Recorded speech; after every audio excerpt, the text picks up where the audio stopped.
OK. Je ne sais pas. Normalement, tout le monde qui devait avoir le lien devait être capable. Je ne sais pas pourquoi ça fonctionne pas. Je vais regarder ça tantôt, puis je vais régler la situation s'il y a lieu, là. Fait que vous, Madame Laura, vous pouvez vous concentrer sur votre présentation. Je vais regarder ça. Alors, bonjour tout le monde. Mon nom, c'est Louis Hull. Je suis très content aujourd'hui, au nom du Centre Franco, de vous accueillir aux Instituts d'été 2023. Alors, cet après-midi, nous avons une présentation et on va parler avec Madame Laura Gagnon d'inclusion, d'autres sujets de ce type. Alors, je suis très content que vous soyez là. Je tiens à vous mentionner que la présentation est enregistrée et qu'elle sera disponible au cours des prochains mois sur le site du Centre Franco. Pendant la présentation, si vous voulez poser une question et mettre un commentaire, il n'y a pas de problème. La boîte de clavardage est toujours à votre disposition et vous avez aussi accès à votre micro pour nous parler. Enfin, je vous demanderai pendant la présentation, justement, si vous ne parlez pas, de mettre votre micro en sourdine. Ça évite les bruits de tondeuse un peu partout, là. Et dernier point, j'aimerais, au nom du Centre Franco, remercier le ministère de l'Éducation qui finance une telle initiative. Voilà. Bon, alors, Madame Laura, c'est à vous. Bonne formation tout le monde et puis que la fête commence. Alors, je remercie tout d'abord le Centre Franco d'avoir donné cette opportunité de partager mes compétences en inclusion puis en diversité et puis de pouvoir échanger avec vous autres parce que c'est vrai, c'est une formation, mais c'est aussi un échange. Puis les instituts d'été, c'est une occasion formidable de pouvoir participer à une formation avant la rentrée, ce qui nous permet, parce qu'aujourd'hui, le thème d'aujourd'hui, c'est école et classe inclusive. C'est une utopie ou une réalité? Alors, ça nous permet non seulement de se préparer afin de pouvoir établir dès la rentrée les conditions pour avoir une classe inclusive et accueillir tous les élèves. Alors, je me présente tout d'abord pour ceux qui ne me connaissent pas. Alors, je suis une passionnée de la pédagogie et des sciences, technologies, ingénierie et mathématiques.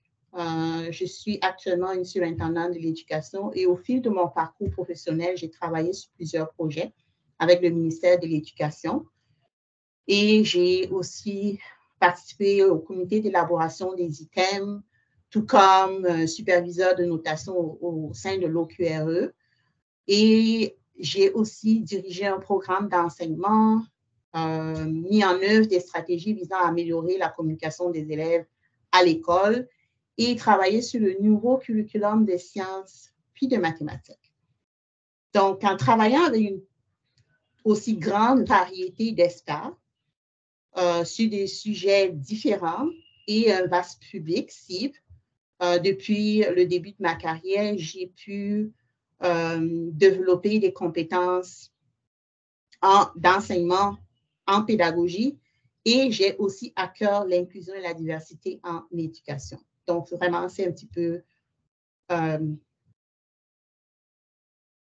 mon parcours. Maintenant,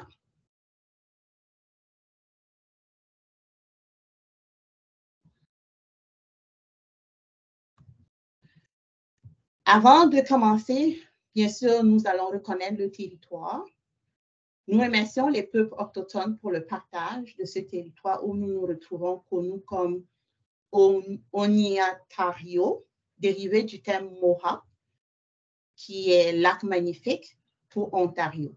Nous connaissons que cette terre partagée par les peuples autochtones nous donne toutes les richesses dont nous avons besoin. Nous reconnaissons les générations qui l'ont parcourue, ceux qui la parcourent présentement et ceux qui la parcourront. Les appels à l'action du rapport de la Commission de la vérité et de la réconciliation nous parlent de l'importance de l'éducation à comprendre notre passé et le territoire où nous habitons afin que nous puissions cheminer ensemble dans un esprit uni. Puis, cette formation est au travers de la plateforme du Centre Franco, qui, entre autres, fait de la création de ressources de cours en ligne et de solutions technologiques, puis fait de la formation et l'accompagnement du personnel scolaire. Alors, comme monsieur vous l'a dit, vous pourrez toujours avoir accès à cette formation, puis à d'autres formations sur le site du Centre Franco. Alors, aujourd'hui, on parle d'école et de classe inclusive. Puis ma question, c'est de savoir, est-ce que c'est une utopie d'arriver vraiment à des classes inclusives ou c'est une réalité que nous pouvons créer, à laquelle nous pouvons accéder? Alors, c'est ce que nous allons explorer tout au long de la formation d'aujourd'hui. Donc, nos résultats d'apprentissage vont être d'explorer les concepts et la terminologie clé sous l'égide de l'équité, de la diversité, de l'inclusion, y compris l'accessibilité. Puis de comprendre les perceptions socialement construites qui contribuent à la marginalisation de certains groupes. Et c'est cette marginalisation qui va créer une dissonance et des conflits. Explorer les stratégies permettant de créer des milieux inclusifs. Vraiment, voilà les trois résultats d'apprentissage aujourd'hui. Puis encore, le lien pour le formulaire de présence, mais on va s'en occuper tout au long de la formation. À ce point-ci, je vous donne un petit peu le plan. On va commencer avec des définitions. Puis ensuite, nous allons voir les obstacles de l'inclusion. Quels sont les principaux obstacles à l'inclusion? Puis, nous allons explorer quelques scénarios. Puis, voir comment est-ce qu'on peut éviter les préjugés inconscients et les microagressions, parce que les deux vont ensemble très souvent. Puis, nous allons aussi explorer 2 études de cas. Puis, nous allons boucler la formation avec une conclusion, puis une mise en commun de toutes les stratégies que nous allons explorer aujourd'hui. À ce niveau, est-ce que vous avez des questions?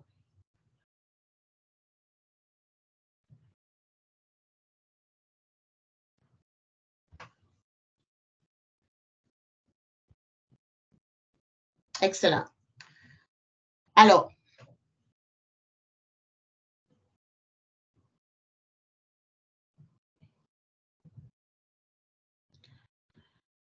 on parle des classes inclusives.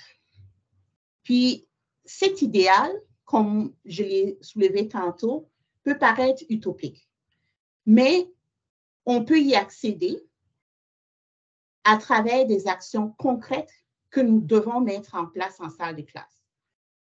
Et ceci, on parle, notre salle de classe fait partie d'un système scolaire. Donc, de la salle de classe au conseil, on peut établir des milieux inclusifs. Alors, on va parler des changements au niveau de la salle de classe, mais ces changements peuvent aller jusqu'au niveau systémique. Alors, moi, je crois beaucoup plus à des changements du bas vers le haut, c'est-à-dire de la salle de classe vers le conseil. Au cours de cet atelier, nous allons voir les stratégies vraiment qu'on peut mettre en place pour créer ces classes inclusives. Et cela va par des petites actions. Ce n'est pas toujours des très grandes actions, mais des petites actions qu'on peut mettre en place très tôt au départ de l'année scolaire, mais qui vont permettre à chaque élève de se sentir accueilli et écouté. Et pour ceci, l'importance de l'écoute va être très important. Parce que l'équité est mise en œuvre au niveau des écoles à travers la motivation de chaque personne participant dans l'école. Alors, l'équité veut dire, en d'autres, ça veut dire un traitement juste, un traitement inclusif et respectueux de toute personne, peu importe ses caractéristiques physiques, sociales, culturelles et émotionnelles. Et ça va être très important. Nous allons le voir en long et en large, que ça, c'est un élément important. Alors, quand on parle des définitions, on parle de la diversité. C'est quoi la diversité? La diversité est relative à la personne. Avoir un éventail de dimensions, de qualités, de caractéristiques uniques dans un groupe.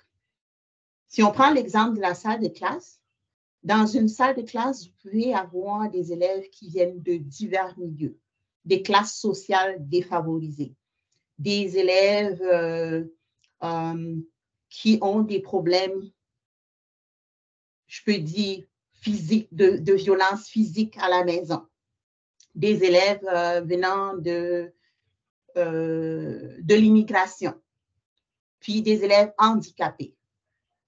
Puis, c'est toutes ces caractéristiques et ces qualités différentes et uniques qui vont créer la diversité de votre classe. Maintenant, quand on parle d'inclusion, l'inclusion, elle est relative à la collectivité. Il s'agit d'intégrer les personnes de différents horizons dans le but de créer une culture qui va promouvoir l'équité et qui va célébrer puis respecter la différence. Donc, on a parlé tout à l'heure de la diversité, puis l'inclusion, il s'agit d'intégrer chacune de ces qualités uniques dans notre salle de classe, dans notre école et dans notre conseil. C'est à ce moment-là qu'on parle d'inclusion. Et là, un terme qui est contraire à tout ce qu'on vient de dire, c'est le racisme. Le racisme est un préjugé fondé sur l'origine ethnique ou l'identité culturelle d'une personne. C'est une manifestation d'intolérance et de discrimination. Alors, on peut tout de suite voir que lorsqu'il y a racisme, c'est parce que la diversité n'est pas respectée et l'inclusion aussi. Donc, le respect est un critère majeur, puis la tolérance. Puis quand on parle de tolérance ici, ça permet de voir trois facteurs essentiels. L'écoute, on écoute l'opinion des autres, même si elles sont différentes de la sienne. On ne juge pas les gens d'après leur apparence, puis on est ouvert aux croyances et à la culture des autres.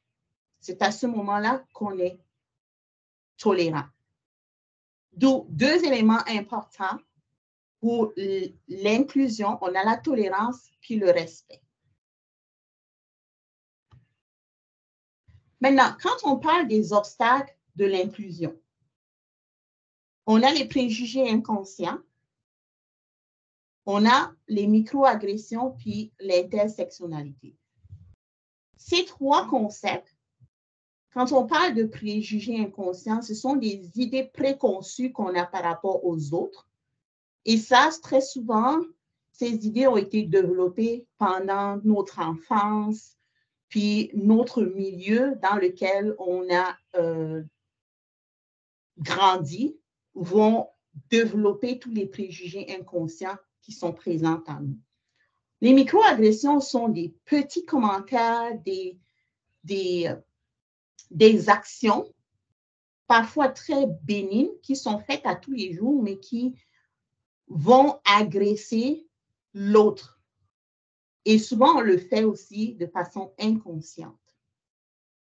Par contre, l'intersectionnalité, ça permet de se situer, parce qu'on a parlé tout à l'heure de diversité, diversité dans une classe. Mais nous-mêmes, comme individus, on a plusieurs sections qui permettent de nous définir. Je donne un exemple. Moi, je suis une femme issue de l'immigration et je suis ingénieure de formation. Donc, je vois déjà ici 3 identifications minoritaires qui permettent de me définir. 1, être une femme. Ça peut devenir un problème ou une minorité en termes. Être une femme, une immigrante, c'est aussi une autre section. Puis être ingénieur, c'est un milieu qui est beaucoup plus masculin. Donc, vous voyez, juste en me décrivant, j'ai 3 sections qui permettent de définir ma personnalité. Donc, dans votre salle de classe, vous allez avoir des élèves qui ont diverses sections et c'est très important de comprendre ces sections-là pour pouvoir comprendre le profil de vos élèves et de pouvoir rejoindre leurs besoins.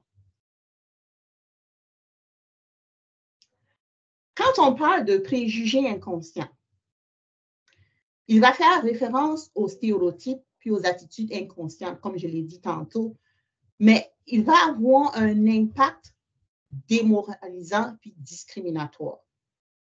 Puis dans nos écoles, on peut déceler ces discriminations-là sous plusieurs aspects. Puis on va le voir tantôt au cours d'un exercice, comment tous ces préjugés peuvent prendre forme. Et être conscient de cela va nous permettre de développer des stratégies pour contrer ceci. On a parlé des préjugés inconscients puis des micro-agressions. On a plusieurs types de préjugés inconscients, comme on l'a dit. Je vais juste en énumérer quelques-uns parce que c'est important de les reconnaître. On a les biais d'affinité. Donc, on aura tendance à mieux s'entendre avec les gens qui ont le même intérêt ou des élèves qui ont le même intérêt que nous. Ou bien vous allez remarquer dans votre classe qu'il y a certains élèves qui aiment juste s'affilier avec des élèves qui ont le même intérêt qu'eux. Et quand on parle de collaboration, c'est à nous de développer des stratégies pour faire interagir tous les élèves entre eux. On va parler de l'agisme. On juge les gens en fonction de leur âge. Un exemple, on va dire un monsieur peut-être de 60 ans, il ne peut pas aller à l'université, il ne peut plus étudier parce qu'on trouve qu'il a un certain âge. Alors, il ne peut plus apprendre. Ça, c'est de l'agisme. On a des biais d'ancrage et d'attribution. On juge à partir de la perception qu'on a des gens. Un exemple, si je travaille sur un projet avec une autre enseignante, je peux avoir la perception qu'elle est très créative, basée sur une interaction passée que nous avons eue, et je vais avoir tendance à aller la voir seulement quand j'ai besoin des idées créatives. Mais ça, c'est un ancrage, parce que peut-être l'enseignante en question, elle aimerait participer à des choses beaucoup plus mathématiques, plus logiques. Donc, vraiment faire attention à ceci. Les biais d'autorité. On ne reconnaît ou on ne reconnaît l'autorité de quelqu'un que lorsqu'il a un titre. Ça, ce sont des biais d'autorité ou des biais de confirmation. On a une opinion basée sur les souhaits de ce qu'on aimerait voir en quelqu'un plutôt que sur les mérites réels que cette personne a. Puis, on va aller tout le temps chercher la confirmation que nos souhaits sont vérifiés chez cette personne-là au lieu d'aller chercher le mérite. On a les biais de conformité, dont la pression des pairs. On a des préjugés sexistes. Les préjugés sexistes sont des préjugés inconscients. On a les biais de non. Les biais de non, très souvent, c'est des biais qu'on fait par rapport aux personnes immigrantes. Si vous avez un élève qui s'appelle Sio Ming, alors peut-être vous allez faire un préjugé, oh, il a un nom à consonance asiatique. Alors, c'est un élève asiatique. Peut-être ça n'a rien à voir avec l'origine de l'élève. On a l'effet de halo. On a les biais de récence. On se souvient toujours de qu'est-ce qui est le plus récent. Donc, en gros, ça, c'est quelques préjugés inconscients qu'on fait très souvent. Alors, pour mieux explorer ceci, j'aimerais vous partager 2 scénarios. Je sais qu'on est à peu près une dizaine de personnes. Alors, je ne sais pas si on aimerait ça travailler en 2 groupes, puis chacun des groupes pourrait prendre un des scénarios, puis au bout de 5 minutes, on échange. Comme ça donnera l'occasion d'explorer les 2 scénarios avec un peu plus de dynamisme. Un instant.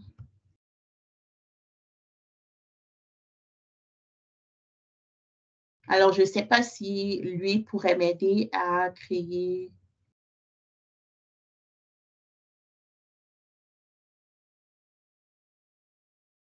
Qu'est-ce que tu veux que je crée, Laura? 2 groupes. Oui, OK. 2 groupes au hasard? Oui, au hasard, je pense que ce serait mieux. OK. Attendez, je vais vérifier ça.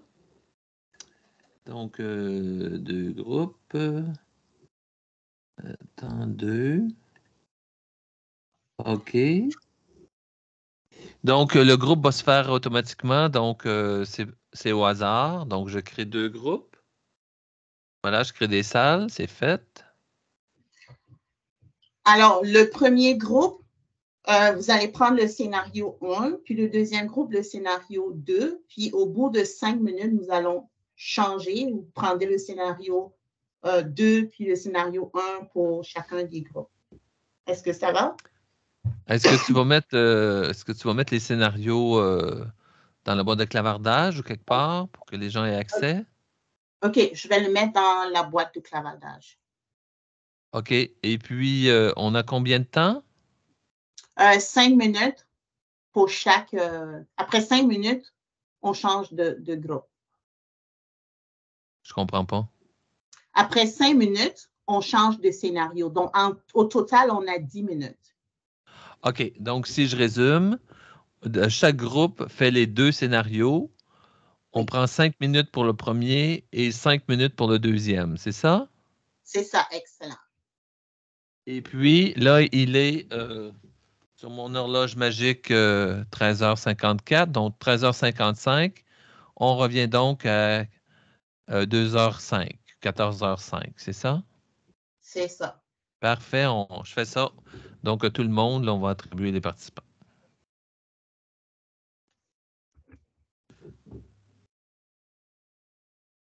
Voilà.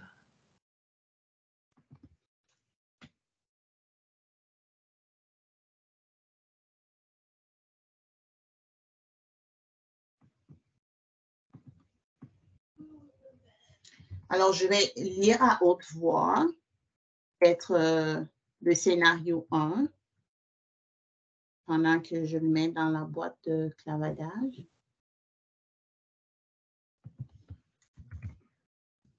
Alors, une collègue parle arabe, français et un peu anglais. Elle est musulmane et vit dans une structure familiale qui comprend ses parents, ses frères et sœurs et d'autres membres de la famille élargie. Elle a fait ses études à l'étranger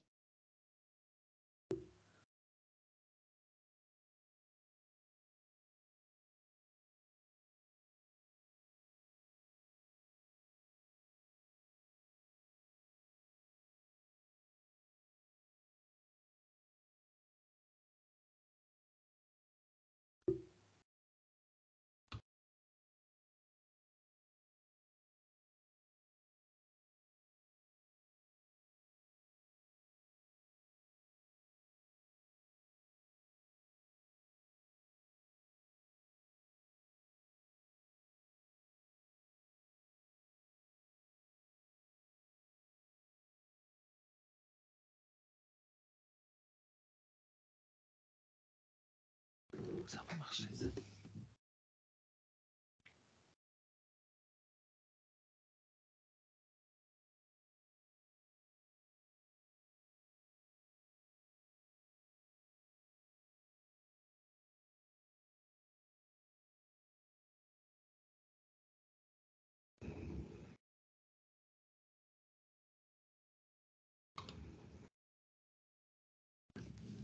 Est-ce que ça va ici? Alors, tout le monde sont partis dans leur groupe? Salut Louis, c'est Céline. J'ai Bonjour Céline. aucune idée si j'étais à la bonne place, si je fais la bonne chose. Mais c'est ça, parce que j'ai encore rejoindre la salle en haut de mon écran. Fait que je suis pas sûre. Alors, clique sur rejoindre la salle, puis tu vas te trouver dans ton groupe. Je vois juste Louis Saint, puis une autre personne, mais je suis pas, c'est ça. Est-ce que c'est possible? Je vais vérifier. Salle de petit groupe ouverte. Je vais juste aller voir dans les salles. Attends, on doit être à la bonne place. Céline. Alors, techniquement, je pense que vous êtes 3 dans votre salle. Et puis, là, vous êtes rendu 2. Il faut que les gens cliquent pour entrer dans la salle. Alors, toi, tu as cliqué, donc tu es dans la salle, mais les autres n'ont pas cliqué, donc ça ne se fait pas automatiquement. OK. Ben, d'après ce que je comme dans. Voyons, ce matin, on n'utilisait pas Teams, Zoom. On a un message, un pop-up, une fenêtre qui s'ouvre, puis on va cliquer. Ici, je n'ai pas vu ça, mais en regardant sur Teams, j'ai vu rejoindre la salle. Alors, c'est peut-être juste ça la différence. Oui, exactement. C'est ça la différence. Puis là, on a mis dans la boîte de clavardage les 2 textes. Oui. Alors, donc, ben, vous êtes 2 en ce moment. Parfait. Puis, quand le 10 minutes va être terminé, est-ce qu'on est redirigé à la présentation principale? Ben, je vais fermer les salles, puis tout le monde va revenir automatiquement. C'est comme ça que ça fonctionne. C'est bon. C'est parfait, merci. Bonjour Louis, je suis arrivée Bonjour. Excuse, je suis arrivée en retard, donc je ne sais pas si je peux entrer dans une salle là maintenant. À qui je parle? Muriel, moi c'est Muriel. Ouais, à Muriel, ben, tu es déjà dans une salle avec Céline. Donc, vous pouvez parler. Vous pouvez même activer vos caméras si vous voulez. Là, vous êtes dans la salle. Oh. Bonjour Muriel. Bonjour Céline. Je suis pas tout à fait certaine qu'est-ce qu'on doit faire ou qu'est-ce qu'on doit trouver à part de discuter des 2 scénarios. Est-ce que tu as saisi ce qu'on devait faire ou pas tout à fait? Je suis arrivée en retard. Donc, OK. Alors, je peux peut-être vous aider. Alors, on lit le scénario. Oui. Et puis, on dit, ben, qu'est-ce qu'on fait avec ça? Parfait. Et puis, on a, là, techniquement, il reste 5 minutes. Voilà. Excellent. OK.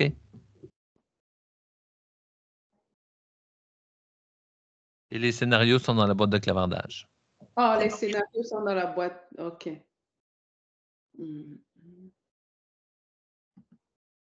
Je pense que Céline est figée. Céline, es-tu figée?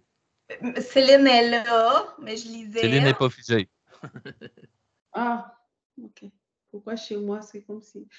Il y a une grosse orage chez nous, par exemple, Muriel. Alors, ça, c'est possible que ça gèle. OK. Donc là, je vois scénario 1, scénario 2.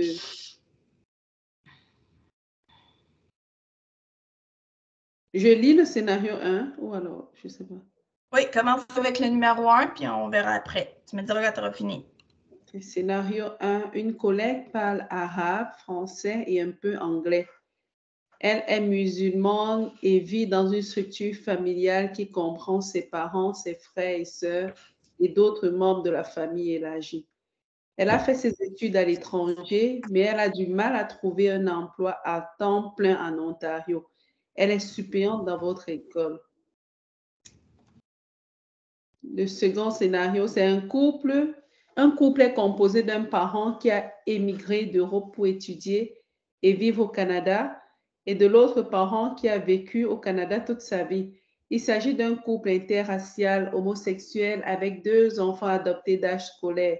Ils reçoivent une aide financière pour couvrir leurs frais d'éducation et de garde d'enfants.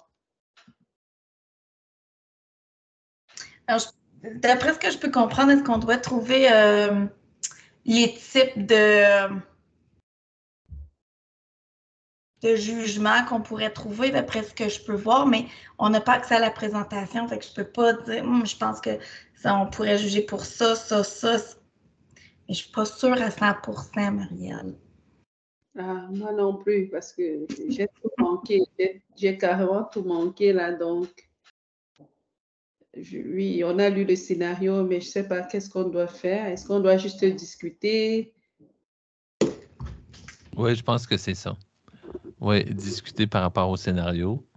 Il n'y a pas de question vraiment précise qui a été adressée, je pense. OK. Puis là, ça se peut que je me sois trompé puis que je ne vous ai pas assigné dans des salles parce qu'il semble que les autres sont en réunion puis pas vous. Mais vous avez une réunion à 2. Alors, C'est ça. bon, je vais aller voir les autres salles. Parfait. Muriel, moi, je veux dire, stresse pas avec ça. Puis, quand ils vont revenir ou quand on va être redirigé à la salle, Oui. en tout cas, moi, je vais dire pour moi, parler pour moi, je vais écouter ce qu'ils ont à dire, puis je vais être contente avec ça. D'accord. C'est bon? Fait que je vais juste. Encore, oui, à plus tard. Moi, je vais attendre. Oui, je préfère attendre. Merci.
ils ont échangé?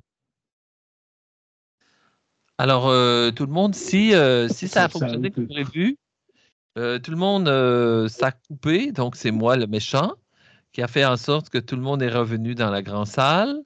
Et puis, ben, merci. Moi, j'ai circulé dans les salles et ça discutait. Donc, fait à noter, on a 3 groupes, et 2 groupes de 8-9 et puis un groupe de 2. Donc, voilà. Et puis, Laura, je te redonne le micro. OK. Ben, je venais juste de dire que j'espère qu'ils ont trouvé l'échange intéressant. Puis, j'aimerais que un volontaire se porte pour nous partager qu'est-ce qu'ils ont échangé au niveau de chacun des groupes. Oui, Romuald? Oui, merci Laura. Dans notre groupe, le groupe 1 ou 2, je crois, nous n'avons trouvé aucun élément objectif pouvant permettre de conclure sur une quelconque discrimination dans le premier scénario. Nous avons beaucoup discuté sur le premier scénario. Le deuxième scénario arrivait un peu à la fin, on n'a pas eu le temps d'échanger. Mais personnellement, je pense qu'aussi, avec le deuxième scénario, il n'y a pas d'éléments objectifs nous permettant de penser à une discrimination ou alors à une marginalisation de ce couple, puisqu'ils reçoivent tout ce à quoi ils ont droit objectivement. De la même façon, pour le premier scénario, la fille, si on avait dit, nous avons par exemple pensé que s'il avait été mentionné que ça fait 3 ans qu'elle est retournée après ses études et qu'elle n'a, pendant ces 3 années, obtenu que des postes à temps partiel, on aurait pu penser que oui, il y a un problème. De la même façon, sa situation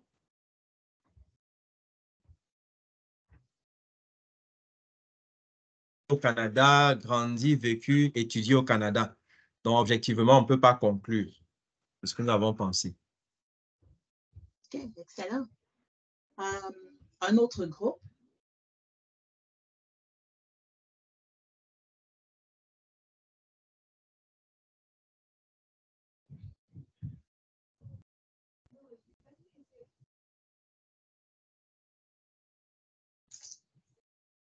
Je pense qu'il y avait 2 autres groupes. Est-ce que quelqu'un veut se porter volontaire ou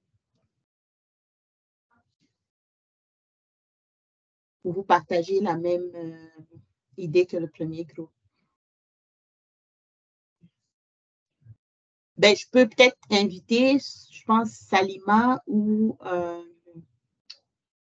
comment il s'appelait, de peut-être partager qu'est-ce que nous avons, qu'est-ce qu'ils ont échangé dans le groupe auquel elle participait.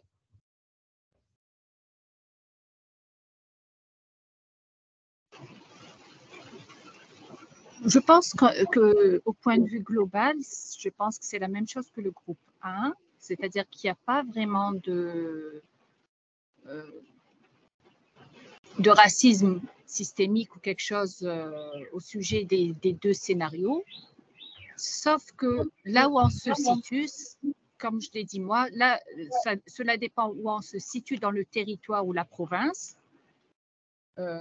Les gens sont beaucoup plus curieux quand la communauté, si on veut, étrangère est assez dispersée. Mais sinon, dans l'ensemble, on n'a pas rencontré de racisme vraiment systémique au sujet d'un scénario ou d'un autre. OK. Ben moi, j'aimerais revenir sur ce que Romuald disait. Objectivement, il n'y a pas de problème, sauf que quand Salima présentait son expérience personnelle, elle a parlé de non-dit. Et je pense que dans les 2 situations, c'est rempli de non-dits.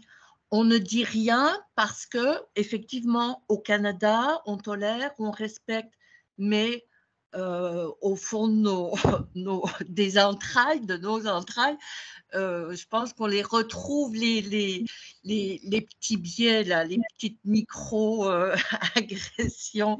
OK? Puis, comme disait Salima, nous, dans notre environnement de à Ottawa, c'est certain que autant le personnel, les enfants sont plus familiers à la culture ou les musulmanes, qui ne sont pas que des étrangers ou nouvellement arrivés.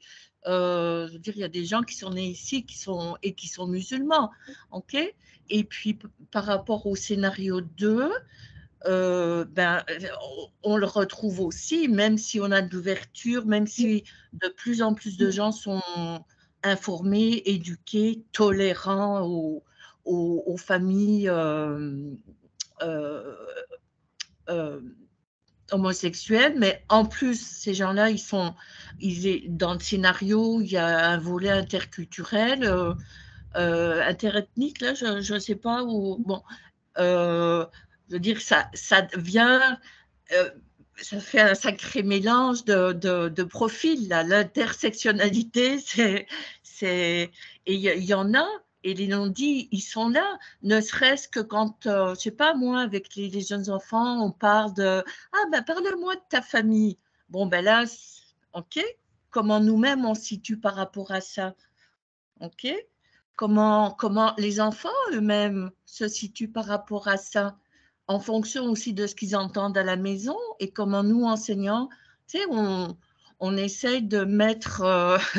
OK, on veut inclure tout le monde. Tu sais, je pense que c'est important de connaître nos limites aussi, nos limites. Tu sais, jusqu'à quel point moi, je pense qu'on en a des biais, enfin, tu sais, même si personnellement, moi, je n'ai pas de religion, OK?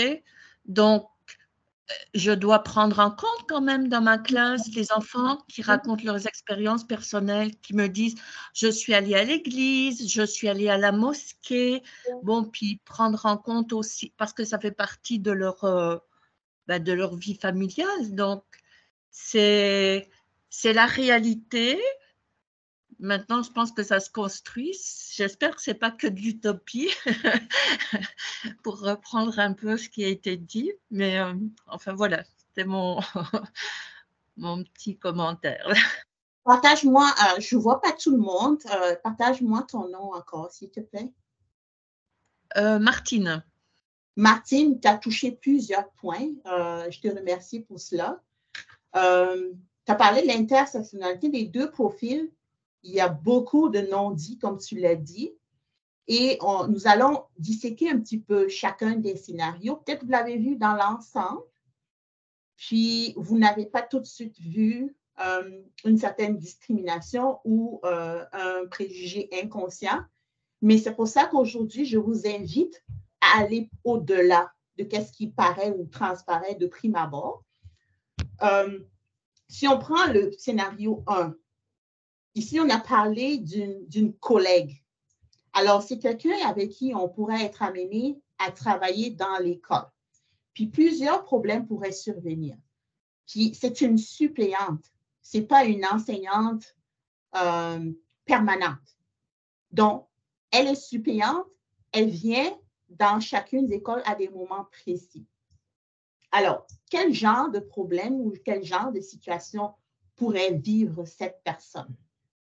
Okay? Je vous invite à porter des lunettes et lorsque vous êtes capable d'identifier ces préjugés, ça vous permet tout de suite de mettre en place des stratégies pour empêcher que cela arrive. Alors, c'est une personne immigrante. Il pourrait arriver, le premier problème qui pourrait arriver, c'est son intégration. Est-ce qu'elle connaît très bien le milieu d'éducation au Canada? L'accent. On a parlé ici, c'est une personne musulmane qui vit dans une autre structure, qui parle arabe, français et un peu anglais. Alors, certains élèves peuvent parler de l'accent de l'enseignante. Est-ce que c'est toujours vrai? Oui, puis non. Ça, c'est une des micro-agressions que cette enseignante pourrait vivre. Sa structure familiale, le fait qu'elle vive avec ses parents, ses frères et sœurs, c'est une structure familiale élargie. Le Canadien qu'on pourrait dire franco-ontarien, peut-être n'est pas habitué à ce type de structure familiale. Et lorsque cet enseignant discuterait avec les autres membres de l'équipe ou de l'école, il pourrait avoir une certaine incompréhension à ce niveau. Ça, c'est un autre problème qui pourrait surgir. Elle pourrait partager certains avis qui ne seraient pas compris de ses collègues. Elle a fait des études à l'étranger. Là, on a parlé de l'intégration puis de la connaissance du milieu, de l'éducation. Puis, c'est lorsqu'on examine ces trois facteurs que je viens de soulever qu'on peut se poser la question, qu'est-ce qu'on pourrait faire pour appuyer cet enseignant, pour l'aider? Parce qu'en regardant cela, quels sont les problèmes que les élèves ou ses collègues pourraient soulever? Et en prévenant, alors ça pourrait permettre de créer un milieu inclusif. Ça, c'est pour le scénario 1. Le scénario 2, on parle d'un couple qui est composé des parents homosexuels. Puis, non seulement cela, en plus, l'un des parents est immigrant, est un immigrant reçu, puis l'autre parent a vécu toute sa vie au Canada. Donc, encore, on parle ici de problèmes d'intégration puis d'acceptation. Puis, le couple homosexuel ont adopté des enfants d'âge scolaire. Donc, on parle d'adoption ici. Puis, ils reçoivent de l'aide financière pour couvrir leurs frais d'éducation et de garde d'enfants. Alors, quel genre de problème les enfants, parce qu'ici, nous, comme éducateurs, quelle est l'autre interaction avec ce couple? C'est à travers les enfants. Quels sont les problèmes que les enfants issus de ce couple pourraient vivre à l'école avec leurs camarades? Alors, il faut regarder la lunette, comment les interactions avec leurs camarades de classe se passeraient.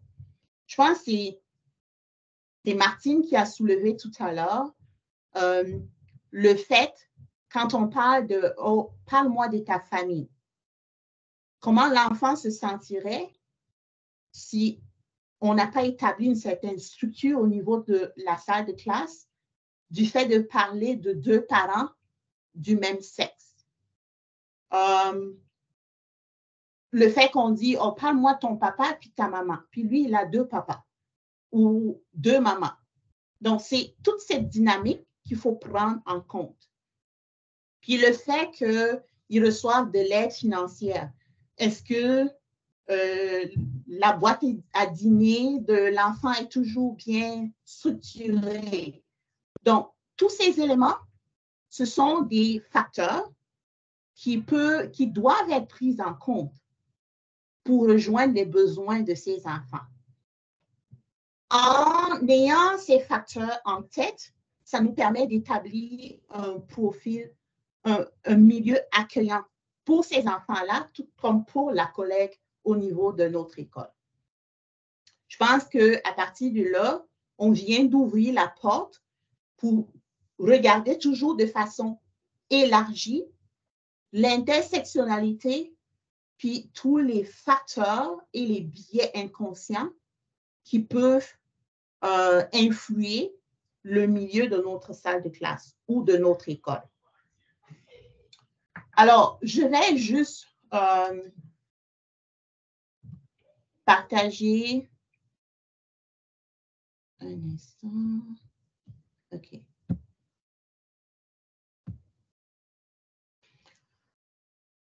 On doit aussi penser toujours, quelle que soit l'origine de nos croyances,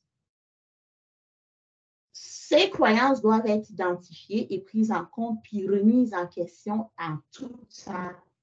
En tant que professionnel, il va être important de développer des connaissances puis des compétences afin de s'assurer que chacune de nos actions ne vont pas exclure les enfants, les familles de ces enfants-là, puis nos collègues. Et ça va par les idées et les stratégies qui vont permettre l'inclusion des diverses cultures au sein de nos communautés. Avec cette prise de conscience, nous, comme professionnels bien intentionnés, nous devons involontairement créer des déséquilibres dans le milieu d'apprentissage, puis dans nos relations, lors de la conception et de la mise en œuvre du curriculum. Quand je parle de créer des déséquilibres, c'est des déséquilibres par rapport à notre pensée naturelle. Parce que ça, comme on l'a vu tout d'abord, de prime abord, on ne voit pas de discrimination. Alors, c'est en créant un déséquilibre qu'on va aller au-delà et aller inspecter chacun des facteurs qui peuvent venir jouer dans la dynamique de notre salle de classe. Et cela,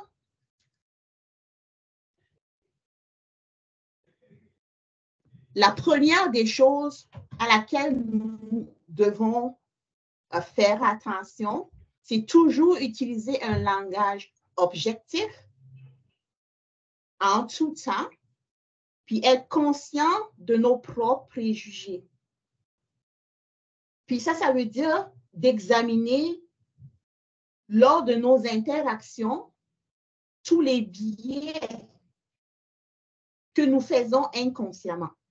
Puis en être conscient nous permet d'éviter de faire des suppositions, puis d'utiliser aussi un système de notation pour pouvoir nous structurer. Et on peut aussi demander aux autres qu'est-ce qu'ils pensent des commentaires, comment est-ce que nous interagissons. Parfois, comme on l'a dit, ce sont des préjugés inconscients, on n'en est pas conscient.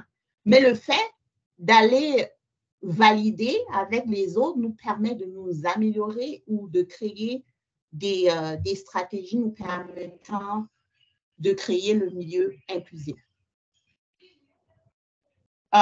J'aimerais aussi vous présenter quelque chose, juste rapidement.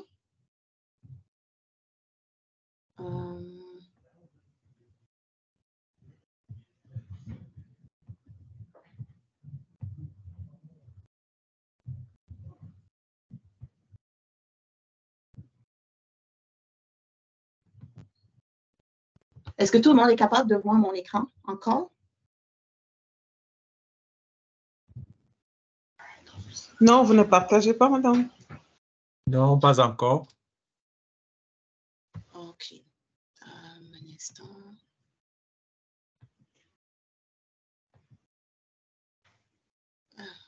Normalement, l'Internet devrait... Est-ce que vous le voyez maintenant?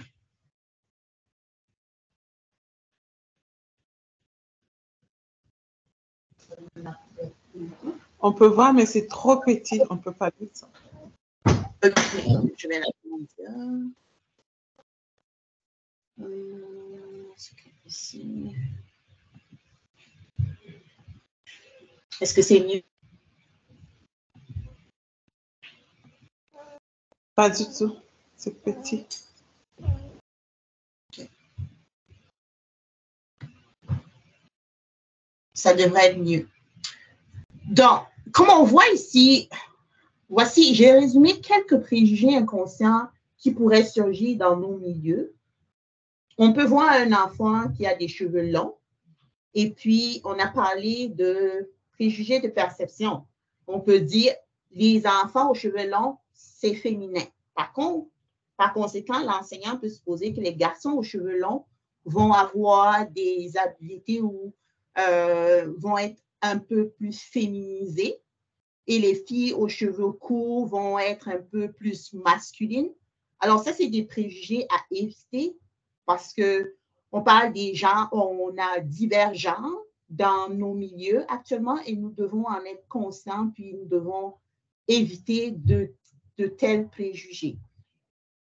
On peut aussi dire qu'un enfant issu d'une famille homosexuelle va s'habiller d'une certaine manière. Par conséquent, l'apparence de l'enfant peut surprendre. Donc, c'est des choses à faire attention. Les enfants issus de certaines cultures sont athlétiques. Par conséquent, l'enseignant pourrait être surpris de les trouver brillants en mathématiques ou en sciences et en technologie. Donc, c'est vraiment des biais auxquels il faut faire attention. Les enfants issus de certaines cultures sont intelligents. Donc, l'éducatrice peut leur accorder plus d'attention en matière de lecture et de mathématiques. Un enfant dont les parents sont interraciaux doit avoir une certaine apparence. Par conséquent, l'enseignant pourrait être désorienté lorsqu'elle rencontre les membres de la famille qui ne se ressemblent pas. Puis un autre biais ou préjugé, un collègue d'un pays donné a des idées fausses sur la façon dont les enfants apprennent. Donc, c'est des choses à prendre en considération. Il y en a comme des tonnes, mais aujourd'hui, je vous invite plutôt à être plus au parfum de ces petits biais qui sont très présents dans nos milieux, mais parfois on n'en est pas conscient. Mais aujourd'hui, je vous invite d'avoir une lunette un peu plus analytique.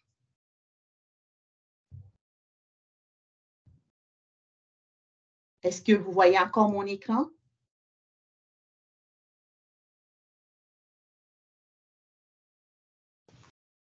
C'est tout blanc, madame. OK. Je ne sais pas pourquoi ça fait ça. Ça devrait tout. OK. Je vais arrêter le partage, puis repartager.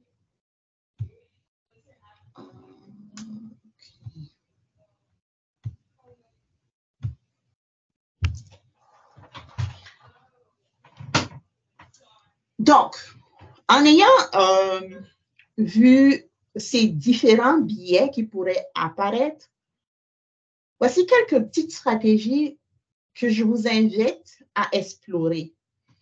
La première est de chercher à mieux connaître l'apprenante et l'apprenante de façon précoce et répétée. Et ceci, l'exemple, pour ceux qui le connaissent, la ressource « Quand revient septembre » est toujours d'actualité en quelque sorte. C'est très important les premiers mois d'établir la relation avec nos élèves, de mieux connaître le profil de chacun de nos élèves. Puis qu'est-ce qu'on vient de voir aujourd'hui avec l'intersectionnalité, c'est important d'être conscient de toutes ces sections qui sont présentes dans notre salle de classe afin de rejoindre les besoins de chacun des enfants. Aussi, pour faire ceci, les observations sont très importantes. Prévoyez rendre visible la pensée des élèves régulièrement. Qu'est-ce que vous remarquez? Les points forts, les besoins, prenez-en note. À travers les conversations que vous allez avoir avec les élèves, qu'est-ce qui fonctionne bien? Selon l'apprenant ou l'apprenante, qu'est-ce qui fonctionne moins bien? Quelles stratégies sont utiles selon les familles? Ici, on parle de la communication entre vous puis les familles des élèves. Certaines familles aiment que vous communiquiez par courriel, d'autres non, c'est des appels qui fonctionnent. Donc, vraiment prendre le temps de noter ces stratégies et de mettre en œuvre des stratégies pour rejoindre chacune des familles ou chacun des enfants selon ses besoins. Puis, en termes d'évaluation, qu'est-ce qui est bon à savoir au moment de la planification pour les élèves? On parle de la triangulation. Puis, il faut y penser aussi à ce moment-là. C'est même à partir des divers profils, c'est important de savoir qu'est-ce qui fonctionne pour chacun des élèves. Est-ce que il y a des élèves qui sont beaucoup plus papier-crayon? Oui. Est-ce qu'il y en a qui sont beaucoup plus comme par des productions, des observations que vous allez faire, des notes anecdotiques? C'est important de tenir compte de cela. Maintenant, résumez ce que vous avez découvert dans un profil de l'apprenant, puis consultez-le souvent, puis consignez d'autres faits que vous avez découverts lorsque vous préparez des consignes. Parce que une classe est un milieu dynamique. Et suivant qu'est-ce que les enfants vivent, les comportements peuvent changer. Et c'est pour ça que c'est important de réviser en tout temps ces observations que vous allez faire. Maintenant aussi, on parle de différenciation. La différenciation pédagogique est à cœur de l'inclusion. C'est un élément central de l'inclusion. Quand vous faites des groupes, on a parlé tout à l'heure des biais d'affinité. Donc, être conscient de cela, vous comme enseignant, ça va vous permettre de créer des stratégies pour permettre à tous les élèves de travailler ensemble. Sinon, les élèves vont avoir tendance à travailler toujours avec un certain type d'élèves. Puis, ce n'est pas bon. Nous devons développer la personnalité des élèves dans leur ensemble, les habituer. Aujourd'hui, on parle de la mondialisation, les habituer à travailler avec tout type de personnalité. Donc, fiez-vous à ce que vous savez des apprenants pour former des groupes efficaces, puis modélisez aussi avec eux autres comment pouvoir travailler avec des élèves avec qui ils n'ont pas des tendances naturelles d'affinité. Adapter les tâches d'apprentissage, modifier légèrement les possibilités pour miser sur les points forts des élèves et atténuer les obstacles à leur apprentissage. Puis, adopter des approches universelles nécessaires. Dans certains cas, on va parler par exemple d'un langage inclusif. Découvrez le langage que les élèves et les collectivités trouvent positif ou négatif. Respectez leurs désirs et apprenez de leurs expériences. On va voir tout à l'heure, lors d'une étude de cas, comment certains vécus peuvent avoir de l'influence sur le comportement des élèves. Servez-vous des ressources inclusives. Invitez les élèves de tous les âges à examiner de façon critique les ressources que vous leur proposez en salle de classe. Les documents du curriculum, voir vos plans d'évaluation. Invitez-les aussi à réfléchir à ce que vous avez prévu utiliser pour favoriser leur apprentissage et à vous suggérer des modifications. Ici, un exemple, vous avez les choix des tests ou des livres, des tests de lecture. Présentez-leur en début d'année qu'est-ce que vous avez choisi. Puis essayez d'avoir un feedback de vos élèves. Quels sont leurs souhaits? Puis vous pouvez voir, explorer avec ces souhaits-là, qu'est-ce qui marche, qu'est-ce qui cadre avec le curriculum ou la liste Trillium que vous pourriez leur offrir. C'est important d'avoir le retour des élèves. Donc, c'est une approche, c'est en écoutant les élèves que nous allons créer un milieu qui leur correspond, où ils vont se sentir accueillis et écoutés. Maintenant, je vais vous inviter on va le faire de façon dynamique. Je vous présente ici 4 situations différentes. Puis je vous donne 1-2 minutes d'y penser, puis ensuite nous allons échanger à propos de ces 4 situations. La première, pendant la récréation, vous entendez un enfant dire à un autre, « Tu ne peux pas venir à ma fête parce que tes parents n'ont pas d'argent pour les cadeaux. » Puis une autre situation, un parent vient vous voir et vous fait part de sa crainte que son enfant n'apprenne pas bien la langue du programme auprès d'une éducatrice à la petite enfance ayant un fort accent. Puis vous entendez la situation 3, vous entendez un membre du personnel dire « Comment sommes-nous censés nous comporter avec elle? Elle ne comprend pas nos expériences vécues, elle n'est même pas de notre communauté. »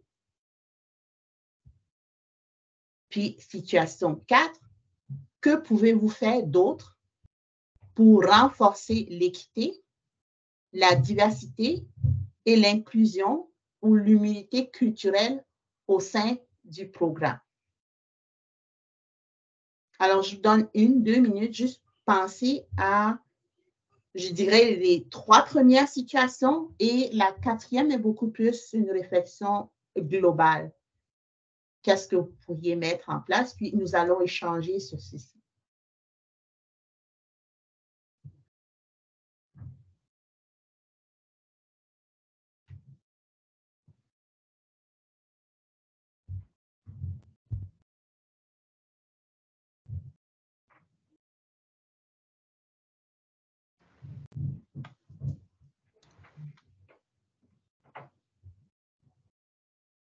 Ben, si je peux, pour la situation 1, là, moi, ça m'interpelle parce que c'est, encore une fois, je suis beaucoup avec des jeunes enfants. Je pense que dans je vais écouter, puis bon, on va supposer que c'est des enfants de ma classe. Donc, moi, je vais essayer de créer une petite conversation là-dessus avec la classe, trouver un album qui parle de fêtes et puis comment, parce que dans chacune des familles, ça peut être différent. Puis aussi réfléchir ensemble sur pourquoi on invite la personne. Alors, c'est certain qu'il y aura toujours des enfants qui vont, ils vont se référer à leurs expériences vécues, là, mais je pense que ça donne l'occasion d'entendre que aussi des enfants qui vont certainement dire, tu sais, chez moi, pour ma fête, les amis, ils n'ont pas apporté de cadeaux. J'étais juste content qu'eux viennent à ma fête. Voilà. Donc, des fois, on peut faire confiance aux enfants en se disant que certains vont donner du feedback à des enfants qui pensent comme ça, là. OK.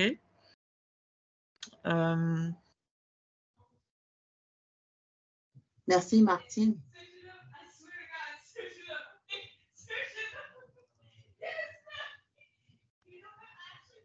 Est-ce que quelqu'un d'autre voudrait partager?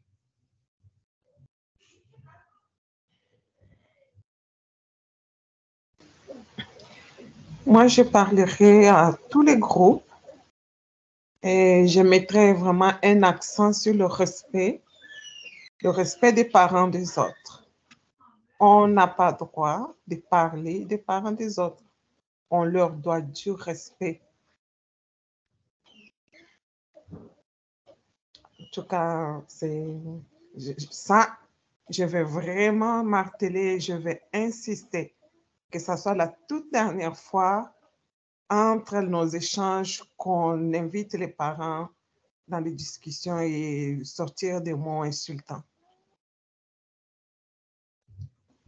C'est déjà arrivé une fois dans ma classe et j'en ai parlé à tous les groupes et le problème était réglé.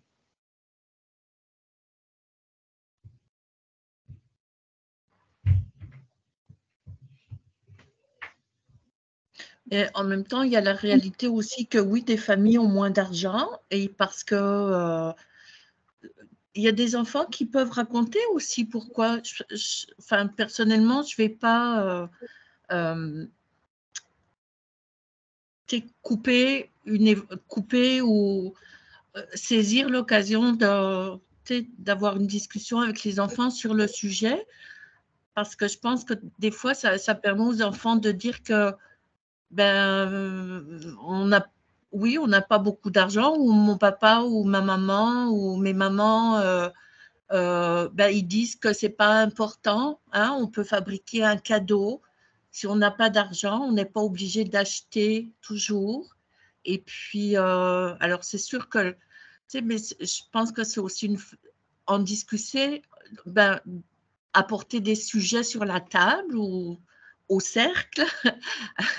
Je pense que c'est une opportunité de prendre la parole, puis d'apprendre sur les autres, de respecter, d'être conscient qu'on fonctionne différemment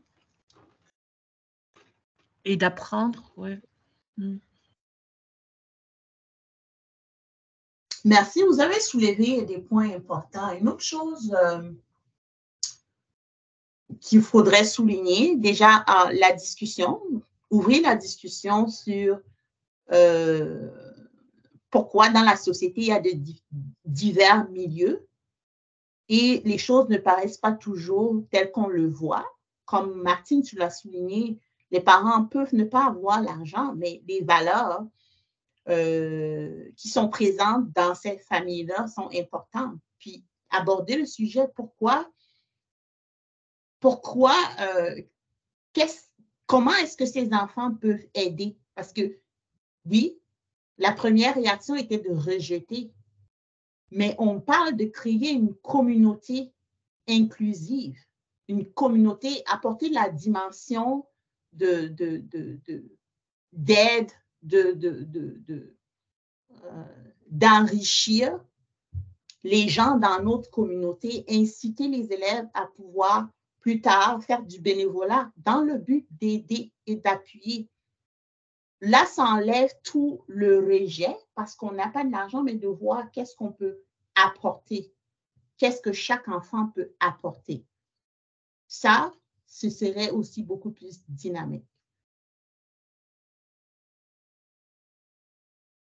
Pour le deuxième scénario, qu'est-ce qui vous vient en tête?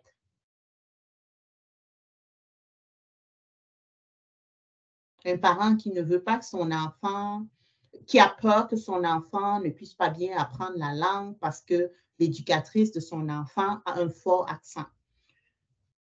Ça, c'est déjà arrivé dans plusieurs écoles. Je peux vous le dire.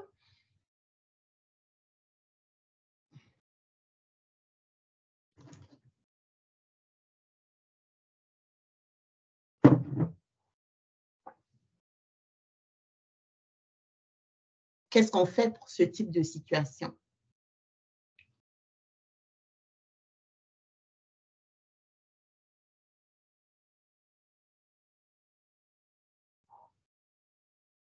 Oui, Romial. Moi, je trouve que c'est une situation délicate. Je trouverais les bons mots pour amener le parent à remettre en question son jugement. Si l'enseignante a été recrutée, c'est qu'elle est compétente et l'accent peut être relié à la langue. Donc, je trouverais des explications pour lui faire comprendre le bien, la nécessité de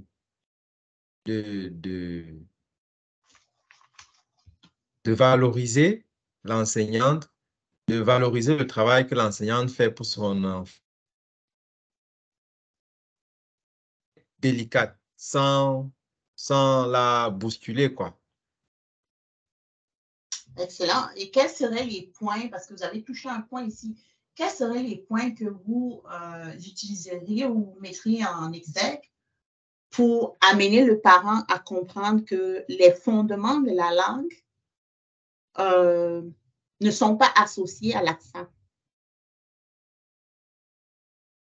Parce qu'en réalité, le problème ici, c'est ça. L'apprentissage de la langue, le problème du parent, c'est l'accent ne permettrait pas l'apprentissage de la langue. Oui, je pourrais par exemple faire le lien entre cet accent fort et les nécessités de l'apprentissage. Donc, pour que son enfant puisse atteindre les compétences, acquérir les compétences langagières, par exemple, escomptées, il y a peut-être nécessité que le ton de l'enseignante soit fort. Je pourrais trouver des exemples pour l'amener à comprendre que c'est nécessaire peut-être cet accent fort. Excellent. Est-ce que quelqu'un d'autre voudrait ajouter quelque chose? Ben, moi, je vais ajouter parce que je me suis jamais retrouvée dans une situation comme ça ou même des collègues à qui on aurait dit ça. Mais je pense que c'est une façon de, de s'exposer à rencontrer des gens au fil de nos vies, d'entendre différentes façons de parler. La langue, c'est pas... Ben, c'est ça. Quand on parle de francophonie, et là, ces saveurs, ces accents de partout. Et, je me souviens que justement, dans certaines régions, quand à TFO, on voyait et des nouveaux animateurs et animatrices ont surgi à l'écran, j'ai le souvenir que dans certaines régions, c'était moins bien reçu parce que chez nous, on n'a pas des gens qui parlent comme ça, ou chez nous, on n'a pas des gens qui sont comme ça. Ben, sauf que on sait que les populations actuelles, là, elles se déplacent. Donc, très bien, tu as souligné vraiment les points essentiels. La francophonie, c'est les accents de partout. Et c'est ça qui est la richesse même de la francophonie. Et c'est quelque chose qu'il faut mettre en exergue pour le parent et lui faire comprendre que c'est ça qui apporte la richesse de la langue. Si on prend, et vous pouvez prendre l'exemple juste au Canada, le français du Québec est différent du français franco-ontarien. Juste ces deux, on est dans le même pays, puis les accents aussi sont différents, tout comme les tonalités et les expressions sont différentes. Alors, mais est-ce que là, les deux parties du pays ne parlent pas la langue française dans toute sa richesse? Oui, on vit la richesse francophone à travers le Québec, tout comme en Ontario. Oui, Romial. Je voulais juste, la situation m'a fait penser à un vécu. Je ne sais pas si vous me permettez de partager ça. Oui, vas-y. Dans ma paroisse, je suis lecteur et j'ai été frappé par la réaction, je suis continuellement frappé par la réaction des fidèles qui m'approchent pour me dire on trouve ta lecture très audible en faisant des comparaisons. Et en parlant, notre échange a posé la question, est-ce que nous aussi, bien qu'il n'y ait pas un standard, puisque nous sommes dans une société multiculturelle, est-ce qu'il n'y a pas aussi des efforts à faire de notre côté? Si nous prenons c'est clair, il faut protéger son collègue, il faut valoriser son collègue, mais est-ce qu'il ne faudrait pas aussi peut-être approcher le collègue pour peut-être faire des efforts dans ce sens, pour se faire plus comprendre, pour épouser l'accent? Moi, je suis nouveau arrivant. Est-ce que je ne devrais pas faire des efforts à épouser le contenant actuel? Ben, tu touches un point, mais il faut faire aussi attention, comme tu l'as dit, comme personne immigrante, si tu essaies de trop te changer, tu risques d'éteindre ta personnalité propre. Tu peux apporter des changements à ta tonalité dans le but de te faire comprendre, mais il ne faut pas aussi à ça changer toute ta personnalité parce que tu vas te perdre dans ceci. Tu as soulevé un bon point, mais aussi avoir les mots, comme tu l'as dit, peut-être si on le remarque en tant que collègue, comment est-ce qu'on va approcher son collègue qui a des problèmes d'accent pour l'amener à comprendre qu'il y a un certain changement à faire. Ça, c'est pour ça que je vous invite aujourd'hui à penser à cela. Et surtout sans la frustrer. Exactement. La collègue sait qu'elle parle français, mais c'est toi qui entends son accent. Elle ne s'entend pas parler, elle sait qu'elle parle bien français. Et quand tu vas aller lui demander d'essayer d'échanger, changer quoi? Se transformer en quoi? Elle va se perdre. Moi, personnellement, je serais frustrée. Je serais frustrée et je ne sais pas. Qu'un collègue vienne me voir, me dire, écoute, essaye. Non. Je parle français, je parle français. Ça vient de ma région, du pays d'origine, et c'est comme ça. La francophonie, aujourd'hui, cette année, on a fêté la francophonie en Afrique. Ce n'est pas en France, ce n'est pas au Canada. Les 9e Jeux des Jeux de francophonie, c'était dans mon pays. Je ne peux pas changer pour devenir quelqu'un d'autre. Ça, je m'excuse. Et je ne peux pas demander à une personne adulte qui a été à l'école, qui parle français, de changer pour satisfaire je dirais, les caprices d'une personne, non? Si tous les parents s'étaient plaints, oui, je comprendrais. C'est une... Des fois, certains parents se cachent derrière d'autres choses. Sa motivation, peut-être, ce n'est pas la langue. Sa motivation, peut-être, c'est la couleur de la peau de la dame. Ça, on vit, on voit, on ne peut pas le dire tout haut. Ils ne peuvent pas le dire tout haut. OK. Je vois que lui a levé la main. Oui, Louis. Ben, je vais vous donner le point de vue d'une direction d'école, hein, parce que moi, j'étais 16 ans à la direction d'école, et puis si j'ai un parent qui m'arrivait et qui me disait « Ah, ben, problème d'accent, etc. », mon enfant ne comprend rien, ben moi, je mettrais l'accent sur les stratégies pédagogiques du prof au lieu de mettre l'accent sur l'accent. Je veux dire, l'accent, moi, je répondais toujours « Tout le monde a un accent.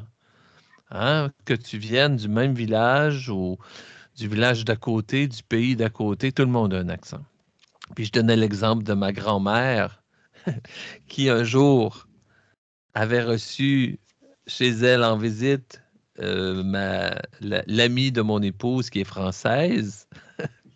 Et en sortant, l'amie française avait dit « Coudon, j'ai rien compris de ce que grand-mère disait. » Donc, grand-mère aussi avec un accent, finalement. Fait que l'accent, c'est très relatif. Moi, c'est ça, c'est ce point de vue-là, je pense que j'apporterais au niveau du parent en lui disant, écoute, chaque personne sont différentes et mettons l'accent plutôt sur les stratégies pédagogiques utilisées en salle de classe. Et puis, comment est-ce qu'on peut aider? Parce que vraiment, est-ce que le problème, quand le parent vient te voir et qu'il dit ça, le problème, est-ce que c'est l'enfant qui le vit ou c'est le parent qui pense que l'enfant le vit? C'est quoi le vrai problème en dessous? Alors, donc c'était mon petit grain de sel. Et puis en même temps, de vous dire qu'il reste peut-être 5 minutes à la présentation aujourd'hui. Voilà. Oui, merci Louis. Et donc, j'espère qu'à travers ces petits exemples, vous avez compris qu'on a plusieurs dynamiques auxquelles il faut qu'on fasse attention, mais j'aimerais passer tout de suite à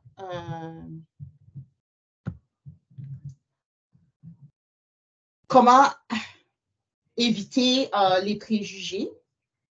Donc, l'essentiel, comme on l'a vu, le matériel que vous allez utiliser en milieu d'apprentissage, vous allez toujours vous questionner si ça reflète les enfants et leurs familles individuellement. Donc, faire attention aux diverses sections, comme on l'a dit, puis les divers besoins présents dans votre classe. Déterminer les caractéristiques uniques et les points forts de chaque famille dans le milieu de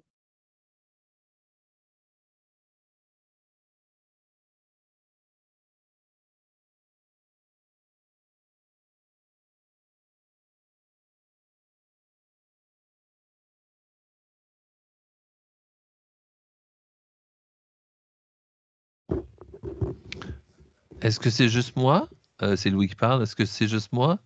J'ai l'impression que Laura a gelé. Donc, peut-être m'écrire dans la boîte de clavardage. Est-ce que vous entendez Laura ou c'est juste chez nous que ça se passe? Non, pas du tout. Elle a gelé. Ah, bon. Alors, pas de son exactement. Oui, c'est ça, j'ai remarqué. Est-ce qu'on n'avait pas de son? Donc, on va lui donner la chance de revenir. Sinon, ben moi, on va mettre tantôt le formulaire de rétro par rapport à cette formation. Merci de le remplir. Et puis, c'est la dernière formation de la semaine. J'espère que vous avez apprécié la semaine qu'on a concoctée pour vous. Et sinon, on me pose une question. Est-ce que nous allons avoir un lien pour la présentation? Oui, c'est vrai, je devais y poser la question. Écoutez, je vais lui poser la question si elle revient. En même temps, je vais y envoyer un texto pour savoir qu'est-ce qui se passe. Ah! Bon, j'imagine qu'elle va se rebrancher, quelque chose comme ça. Là. Ah! Laura, t'es revenue, on t'avait perdu. Donc, on est content de te voir. Mais là, le son sort haché. Est-ce que vous m'entendez? Oui, oui, ça va bien. Là, il y a deux questions qu'on pose en ce moment. La première, c'est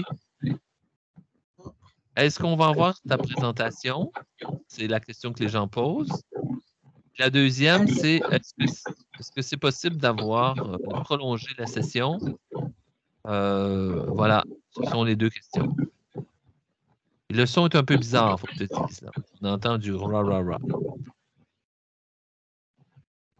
OK. Je vous entends plus bien. Comme là, tout à coup, tout avait disparu. Je ne sais pas comment j'ai été comme...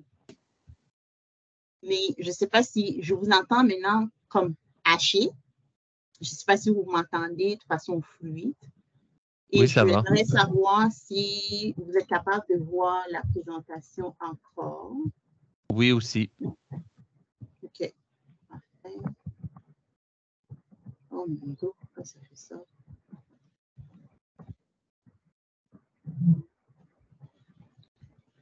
C'est bizarre.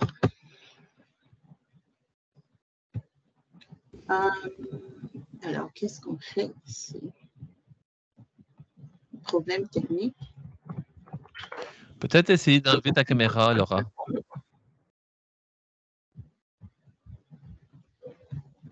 Ma caméra a l'air allumée, mais... OK. Là, c'est correct.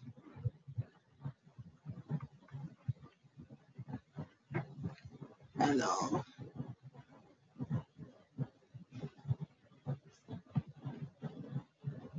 Désolée pour l'inconvénient. Donc, quand vous programmez des réunions aussi, pensez à ne pas entrer en conflit avec les pratiques religieuses des autres, puis tenir compte des préjugés pour les différentes familles des parents avec qui vous allez avoir une réunion. Trouver des moyens de refléter la diversité et représenter la culture au-delà des fêtes qui les distinguent des autres. Quand on parle des fêtes ici, certaines familles ne vont pas fêter Noël ou Halloween et ainsi de suite. Il faut comprendre ces dynamiques et en tenir compte. Alors, je vais vous partager les études de cas.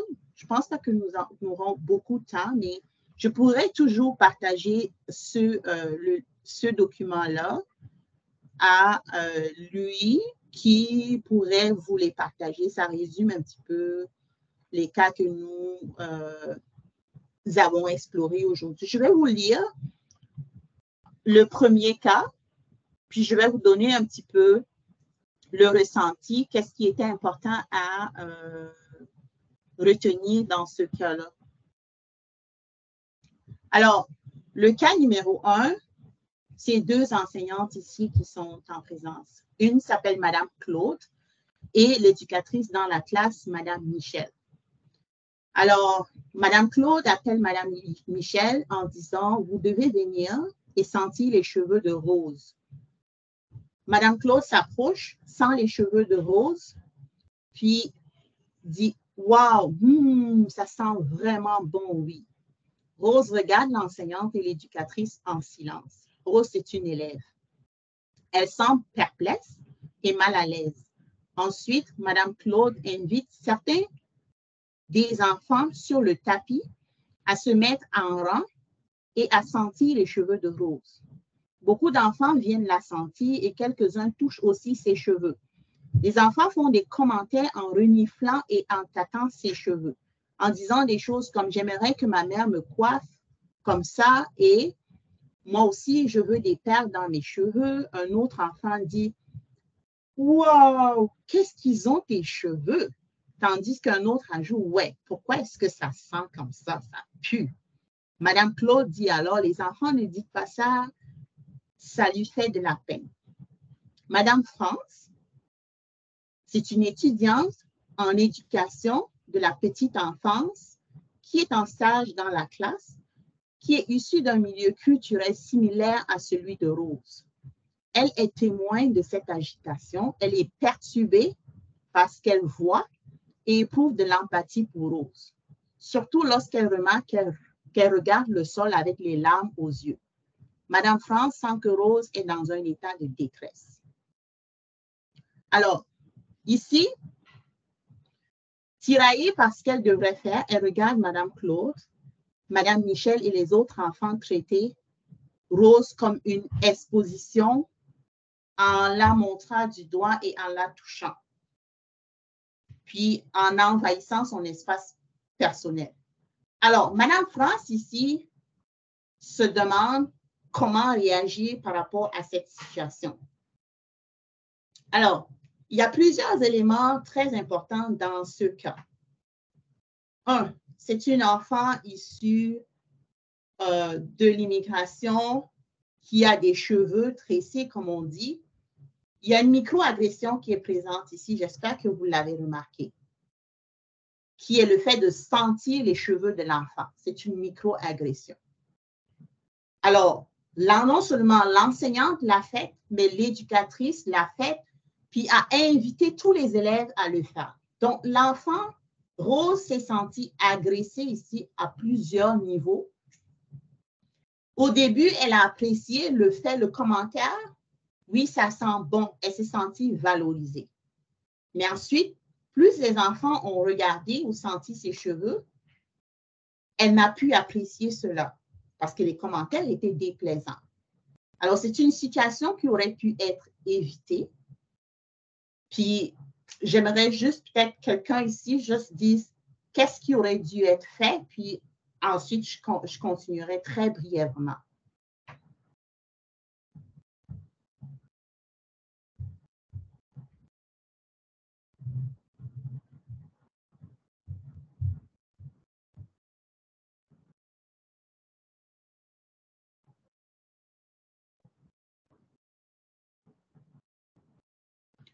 Ben, si personne ne veut prendre la chance, je peux le dire.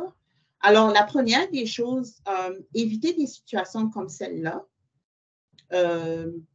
où les autres enfants devraient venir sentir un autre ou apporter des commentaires par rapport à un enfant.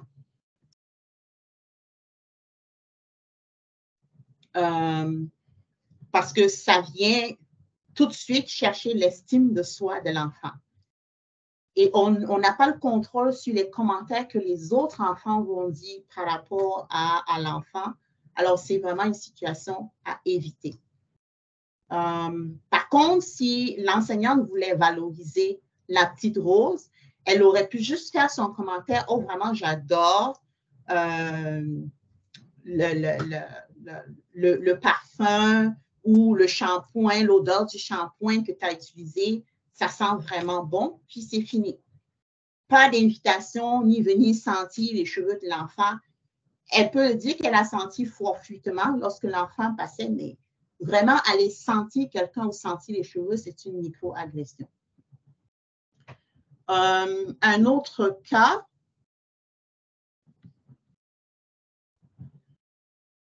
ce serait Ibrahim, c'est un élève qui a 7 ans. Puis sa mère, Rania, vont arriver de la Syrie. Puis Ibrahim va aller à l'école à l'automne et Rania, sa maman, est soulagée qu'il soit inscrit au programme parascolaire au même endroit. Maintenant, pour préparer Ibrahim, sa maman va l'amener à l'école pour faire une visite. En passant devant une salle de classe, Ibrahim va regarder à l'intérieur puis va voir 2 éducatrices qui vont se présenter, puis elles vont dire à l'enfant Wada, qui est une langue de la Syrie, dont l'enfant va se sentir tout de suite rassuré.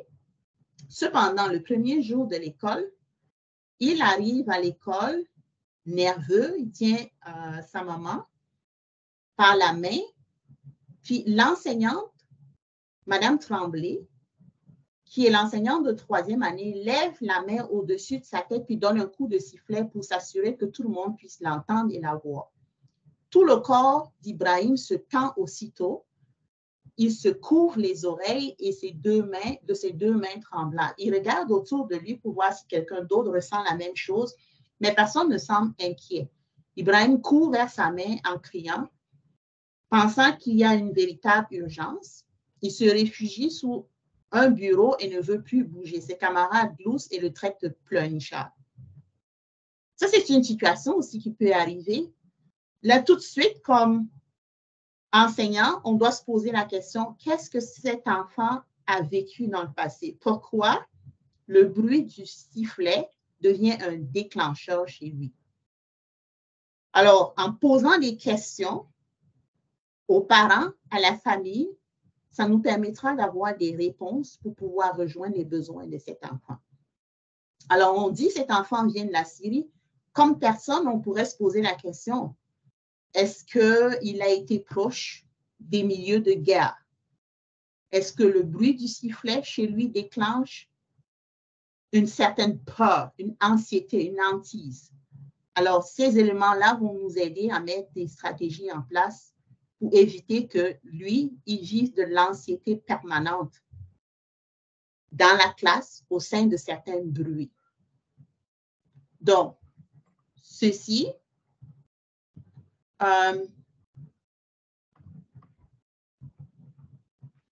nous permet,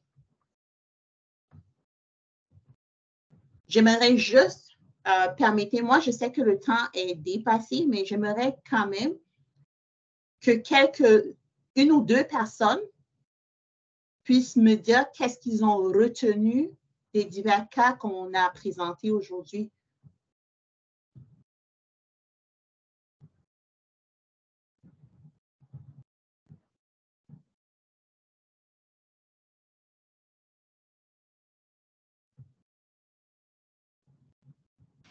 Alors, Madame Laura, c'est Louis qui parle. Alors, peut-être continuer parce qu'on m'a désigné le responsable du temps pour s'assurer qu'on respecte le temps. Fait que si vous êtes d'accord avec moi, de continuer la présentation, s'il vous plaît. Ça va? Ben, je suis d'accord, je suis ouverte. Parfait, merci.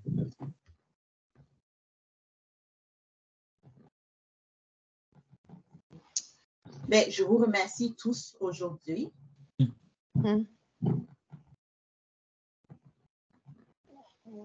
Puis, merci de remplir le sondage de satisfaction. Je pourrais mettre le lien dans le clavardage.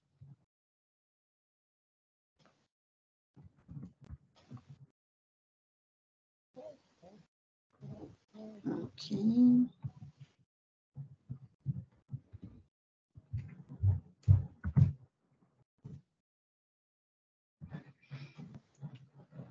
Et pendant que vous mettez le lien, Madame Laura, moi, je vais arrêter l'enregistrement.